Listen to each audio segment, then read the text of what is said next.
बिस्मिल्लाहिर्रहमानिर्रहीम। नाज़रीन, मैं हूं आसिम नसीर और आप देख रहे हैं हमारा यूट्यूब चैनल आसिम सीरीज। नाज़रीन, मेरे साथ मौजूद है मशहूर और मारूफ एस्ट्रोलॉजर, बिजनेस कंसल्टेंट और इस्लामिक स्कॉलर मोहम्मद उसामा अली।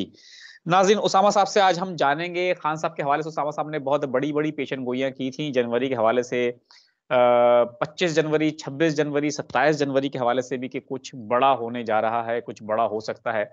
और हमने देखा कि खान साहब को 7 केसेस में जमानत मिल चुकी है। अब उसामा साहब, खान साहब को 7 केसेज़ में ज़मानत मिल चुकी है। बहुत अनकरीब ये भी था कि हो सकता है कि रिहाई भी हो जाए, कुछ इस तरह के आसार लग रहे थे। लेकिन आपको पता है कि रिहाई के हवाले से अभी शायद अभी वो उनके सितारे जो हैं वो सपोर्ट नहीं कर रहे। लेकिन 7 केसेज़ में ज़मानत मिल चुकी है, काफ़ी बड़ी डेवलपमेंट है। आपकी पेशेंगोई भी थी कि ये दिन जो हैं जनवरी के आखिर के बड़े इंपॉर्टेंट होंगे, क्या कहेंगे आप?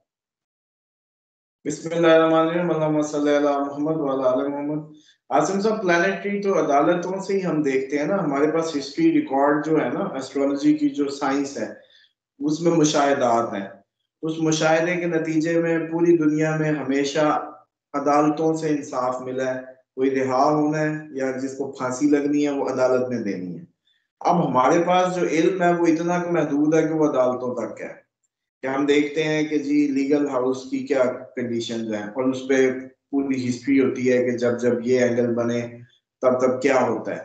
अब वो पीट पीट के रह गए हम कि भाई इसीलिए प्रिडिक्ट कर देते हैं कि जी 25-26 को हो सकता है घर हो। ठीक उससे 2 दिन पहले ये जो आप बात कर रहे हैं, 7 केसेस में रिहाई, मतलब उनकी जमानत जो है बहाल हुई। 7, अभी भी 2 फंसे पड़े हैं। जी। उनको आगे आएंगे, आगे वो भी 2 अगर उसी दिन होते तो 9 के 9 में हो जाती। आप समझ रहे हैं? उस दिन अगर वो भी आगे आ जाते कहीं तो उनमें भी हो जाती। 7 में हो गई, 2 अभी कहीं मतलब अड़े पड़े हैं। मतलब वो तोशाखाना हो चुका है बहाल, जो 14 नवंबर वाला। ये कोई नैब वाला कोई और तोशाखाना का केस है जो नैब ने किया इस तरह का कोई मामला।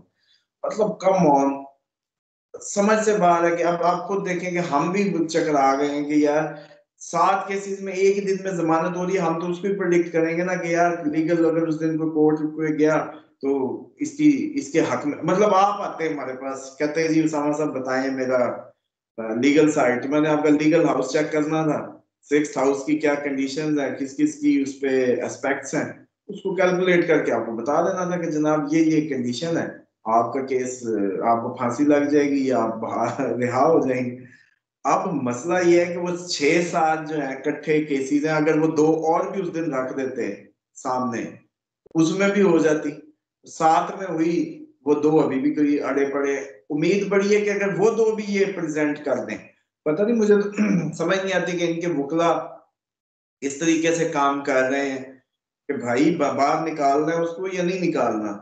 तुम लोग जहां 7 की कर रहे हो 2 और की अगले दिन डालो।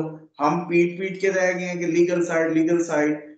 जो इन्फ्लुएंस होता है तो वैसे रिश्वतें देते रहे, यहाँ नहीं अंदर खाने देंगे, केस कुछ इकट्ठे लगते तो कुछ कर कुछ दो। इधर इनके दीवाने पता नहीं कितना पैसा फेंक दे।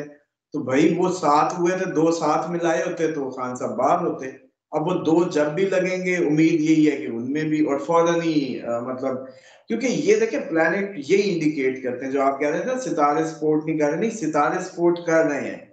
वरना होना ये था कि ये 7 के 7 केसेस में जमानत खारिज हो सकती थी, बहाल नहीं होती। उससे पीछे जब भी कोर्ट के सामने जाता खारिज खारिज ये होता है। अब बहाल बहाल या इनके हक में ये चीज फ्रीक्वेंटली कोर्ट से इनके हक में आ रही है और लोग समझ रहे हैं कि ये बड़ा कोई वो बैलेंस कर रहे हैं या बड़ा लेवल प्लेइंग फील्ड की तरह से, जैसे इंसाफ पे इनका यकीन रहे इसलिए ऐसे फैसले नहीं। इनकी लीगल साइड मजबूत है और इसलिए उनको कोई फर्क नहीं है। बाकी अगर ये 2 केस भी होते तो खान साहब आज घर बैठे होते। बिल्कुल ठीक है। अच्छा उसामा साहब, आपने हमारे साथ एक जनवरी का वीलॉग किया था कि जनवरी में खान साहब के हवाले से और पाकिस्तान तहरीक-ए-इंसाफ के हवाले से हमने आपसे प्रेडिक्शंस ली थी। तो आपने कहा था, बल्कि हम अपने देखने वालों से ये कम कहेंगे भी कि हमें कमेंट करके ज़रूर बताएँ जिसने वो वीलॉग देखा था और वो उसामा साहब की बात को एंडोर्स करेगा। कि आपने कहा था कि जब मार्स अप होगा तो खान साहब जो हैं वो हाई हो जाएँगे, थोड़ा गुस्से में आ जाएँगे, एग्रेशन होगा, एंगर होगा। अभी रिसेंटली हमने खबर पढ़ी है कि खान साहब ने अडियाला जेल में केस की समाअत के दौरान काफ़ी गुस्से का इज़हार किया है, क्योंकि उनके जो डिफेंस के जो वकील हैं, वो सरकार ने उनको दे दिए हैं, उन्होंने कहा है कि हम तो इस पे नहीं मानते, ये फाइल्स उन्हें गुस्से में उछाल दी उन्होंने जज के सामने। क्या कहेंगे आप? ये उनके लिए नुकसानदेह हो सकता है या ये सितारों की चाल ही ऐसी कुछ है खान साहब जो शदीद गुस्से में आए? नहीं, आपको खान साहब, मैंने आपको बताया था कि आप मजीद वो हाई नजर आएंगे, एग्रेशन में नजर आएंगे, और डे बाय डे अब ऐसा ही होगा। अच्छा, ये लोगों ने सही उनको प्रवोक करने का तरीका निकाला है कि उनको ना प्रवोक करके अब यूज कर रहे हैं, और मुझे लगता है ये बड़े गलत ट्रैप हो रहा है जो अब हो रहा है, क्योंकि खान साहब ने अब दिन ब दिन मार्क्स अप हो रहा है, अपनी डिग्रीज जो जो अप करता जाएगा। ये खान साहब की उसको जैसे कहते हैं ना कि अपकमिंग उसमें मजीद खान साहब एग्रेशन में अग्रेसिव ही नजर आएंगे, मजीद बेबाक, मजीद जंग के मूड में, मजीद फाइटिंग स्पिरिट में, इस तरह का इनका मिजाज नजर आएगा अपकमिंग डेज में। तो बल्कि ये जो मुफाहमत का टाइम था या कोई खान साहब को ठंडा करके टैकल करने का टाइम था, वो तो मेरा ख्याल है गुजर गया। अब तो सिचुएशन मजीद फाइट और मजीद एग्रेशन की तरफ जाएगी। और ये भी मैं आपको बताऊं कि वो अदालत में हुआ ये कि उनका वकील नहीं आया, तो उन्होंने कहा कि डिफेंस का जज ने कहा ये मैं ही आपको वकील दे देता हूँ, ये बिल्कुल। आपका केस लड़ेगा। उनका ये क्यों लड़ेगा, मतलब मैं अपना वकील खुद करूंगा, तुम इतने दयालु क्यों बन रहे हो। तो उन्होंने उठा के फाइल मारी है, जो है अब पता नहीं किधर मारी है, ये अल्लाह बेहतर जानता है, लेकिन ऐसा कुछ सुना है। बहरहाल जी। ये तो अब रूटीन जॉब है, ये तो आपको हर दूसरे तीसरे दिन खान साहब की जो मिजाज की इस तरह की एग्रेसिव ही खबरें सुनने को मिलेंगी, अब उसमें अब कमी नहीं आएगी। बिल्कुल और ठीक है। जो जो ये बढ़ रहा है, वैसे वैसे हम भी जंग के करीब जा रहे हैं, और वैसे वैसे हमारे भी बॉर्डर साइड्स पे टेंशन एक्सपेक्टेड है, बल्कि वो एक्सपेक्टेड है जो अभी तक, जिसको मैं सेंस कर रहा था, वो अभी तक नहीं हुई, वो होने वाली है। चलिए, वो अल्लाह खैर जो करेगा उसामा साहब। इस पे हम आपसे फिर डिटेल व्लॉग करेंगे। एक सवाल ले लेते हैं, क्योंकि लोग हमसे शिकायत करते हैं कि आप सवाल का कहते हैं लेकिन लेते नहीं है सवाल। तो हम वक्त की कभी किल्लत होती है तो नहीं ले पाते। आगा सज्जाद हैं, उन्होंने एक पॉलिटिकल सवाल किया है, इसलिए हम उसमें ले लेते हैं प्रोग्राम में। और भी बहुत सारे सवालात आए हैं, वो भी सब लेंगे इंशाल्लाह। हमसे सवालात तो पूछते रहे आप। 12/7/1965 इनकी डेट ऑफ बर्थ है। उन्होंने पूछा है कि सदर मुमलिकत जनाब आरिफ अलवी साहब का मुस्तकबिल क्या है? क्या खान साहब जेल से बाहर निकलने के बाद उनको पीटीआई में रखेंगे या वो पीटीआई से फारिग हो जाएंगे? नहीं, सदर ममलिकत जो है वो खान साहब उनको मार्जिन देंगे, ये दरमियान की मिसअंडरस्टैंडिंग्स हैं, जो मिलेंगे तो खत्म हो जाएंगी। यानी कि आपको लगता है कि ये वैसे एक हमारा भी क्वेश्चन है आपसे इस तरह का ही, कि आरिफ अलवी साहब के हवाले से कुछ खबरें आई थी पिछले दिनों। अलीमा खान ने भी कहा था कि खान साहब उनसे थोड़े नाराज हैं। तो अब हमें नहीं पता, आपका इल्म बताएगा कि वो नाराजगी जो है कितनी शदीद है। हर बंदे से नाराज होने का टाइम आ चुका है, अब जो अग्रेशन में जाने वाले हैं ना, ये मार्च उनका जिस डिग्री पे आ गया है, अब तो वो नाराज ही नजर आएंगे, वो दिन गए।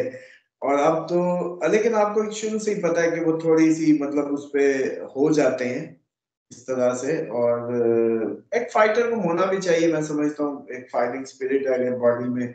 इतनी एक्सरसाइज, आज मैं बल्कि थोड़ा सा ट्रैकिंग पे गया हूँ तो अभी घुटने दर्द कर रहे हैं, तो मैं उसी वक्त सोच रहा था कि यार वो 70 ईयर्स का बंदा कैसे मतलब जेल में भाग भूग रहा है, हमारी अभी से ही बस हुई हुई है, तो वो आम बात नहीं है।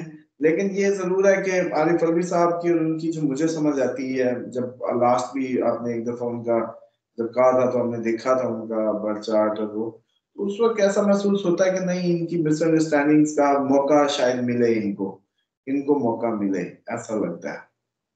बिल्कुल ठीक है, यानी कि आप समझते हैं कि आरिफ अलवी साहब को खान साहब एक मौका और देंगे और इनकी जो आपस की नाराजगियां हैं, नाचाकियां हैं, उसमें किसी हद तक कमी आ जाएगी। बहुत बहुत शुक्रिया सामा साहब, हमें वक्त देने के लिए। नाज़रीन, यहाँ हमारे वीलॉग का वक्त खत्म हुआ। मुझे और मोहम्मद उसामा अली साहब को दें इजाजत। आखिर में हमारा वही पैगाम है, मुस्कुराएं, प्यार बांटें और अपने आसपास के लोगों का ख्याल रखें। खुदा हाफिज।